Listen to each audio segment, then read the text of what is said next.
Il y a environ 11 000 ans, le Sahara, ce désert mondialement renommé, n'était pas un océan de sable aride, mais une terre verdoyante, parsemée de lacs, de rivières, de prairies et de forêts. Quelques millénaires plus tard, tout bascula. Puis, en 1877, un homme d'affaires écossais, du nom de Donald Mackenzie, formula un projet audacieux: faire naître une mer en plein cœur du Sahara. Il imaginait pouvoir tracer un canal, reliant un lagon, situé près du cap Juby, dans le nord-ouest de l'Afrique, à une vaste plaine intérieure appelée El Djouf. Convaincu que cette dépression se trouvait environ 60 mètres sous le niveau de la mer, il pensait qu'en l'inondant avec les eaux de l'Atlantique, on obtiendrait une immense mer intérieure couvrant près de 155 000 km². Son dessein était de transformer cette étendue nouvelle en voie de navigation commerciale vers l'Afrique de l'Ouest, région riche en ressources convoitées et en marchés prometteurs.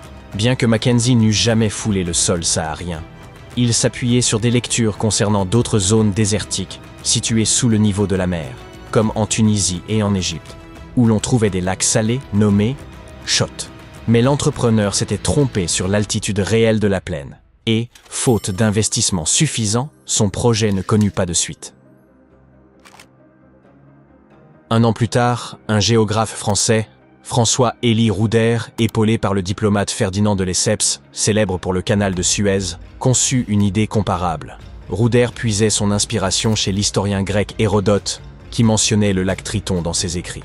Ce dernier, véritable Atlantide africaine, demeure insaisissable. Nul ne sait s'il exista réellement, ni où il se situait précisément. La plaine salée aurait pu être l'ancien lit de cette baie, et l'on pouvait, pensait-il, lui rendre vie. L'équipe française envisagea donc de creuser un canal reliant la Méditerranée à un lac salé saisonnier de la Tunisie actuelle, le Chott el Fedjaj. L'eau y aurait afflué, emplissant les bassins desséchés pour former une mer intérieure, estimée à 7 800 km² de superficie et 23 mètres de profondeur. Un tel ouvrage aurait exigé des masses d'eau colossales.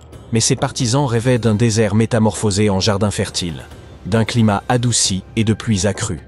Le plus grand avantage pour la France aurait été de remplacer les caravanes par des navires à vapeur, ouvrant la voie à des profits accrus.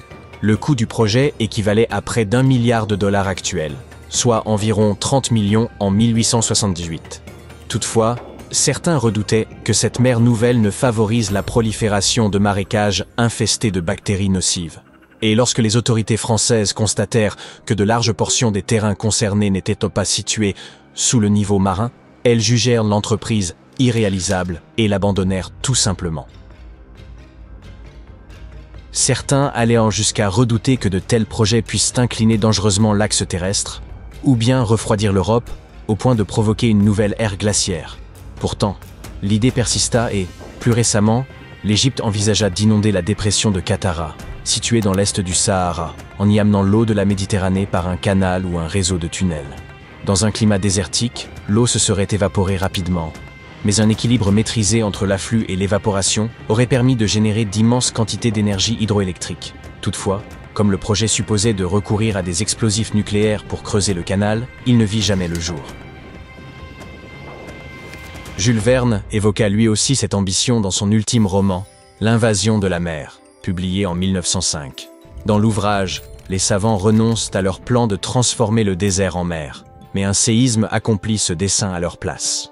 Ainsi, si la fiction devait un jour rejoindre la réalité, il nous serait possible de barboter dans une station balnéaire érigée au bord de cette mer saharienne. Un autre projet de submersion d'envergure concerna le lac Eyre, en Australie. Lorsqu'il est totalement rempli, ce lac devient le plus vaste du continent, avec une superficie de 9 500 km².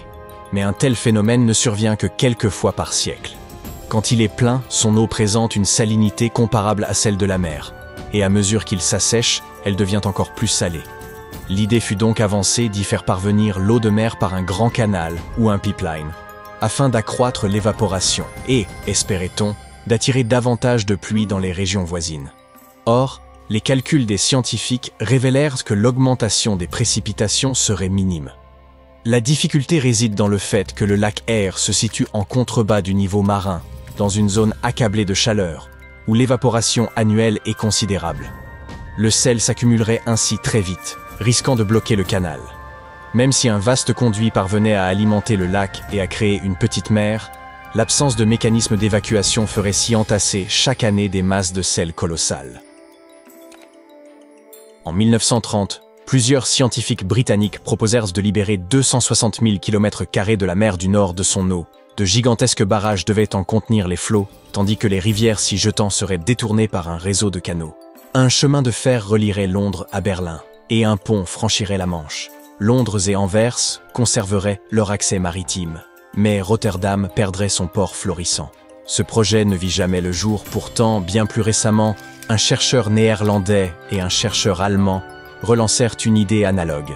Ériger un barrage de 475 km reliant le nord de l'Écosse à l'ouest de la Norvège, et un second tronçon de 160 km entre la Bretagne et le sud-ouest de l'Angleterre. Selon leurs calculs, un tel chantier coûterait entre 276 et 552 milliards de dollars.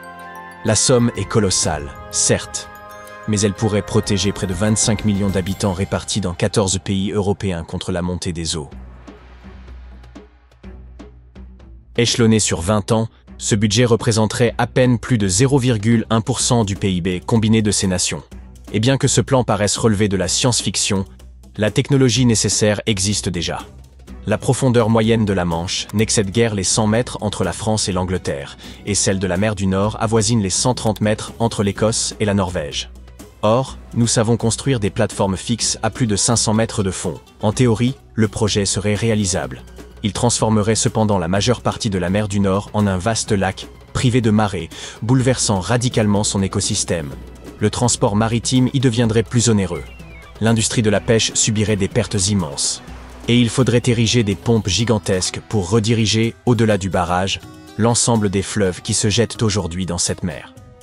Ainsi, la meilleure option pour les scientifiques demeure la vigilance, en espérant qu'un tel ouvrage ne devienne jamais indispensable. Dans les années 30, l'architecte et ingénieur allemand Hermann Sörgel conçut un autre projet titanesque de barrage, destiné à remodeler l'intérieur de l'Afrique par la création de mers intérieures.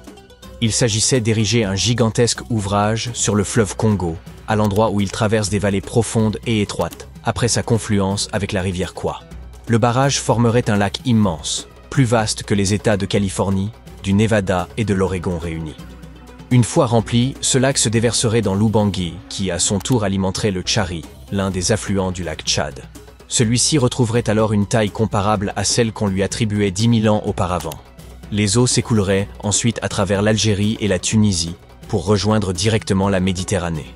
Ce nouveau fleuve serait suffisamment large et profond pour permettre la navigation maritime, offrant une alternative aux trains et aux avions, et facilitant considérablement la circulation des biens et des personnes à travers le continent.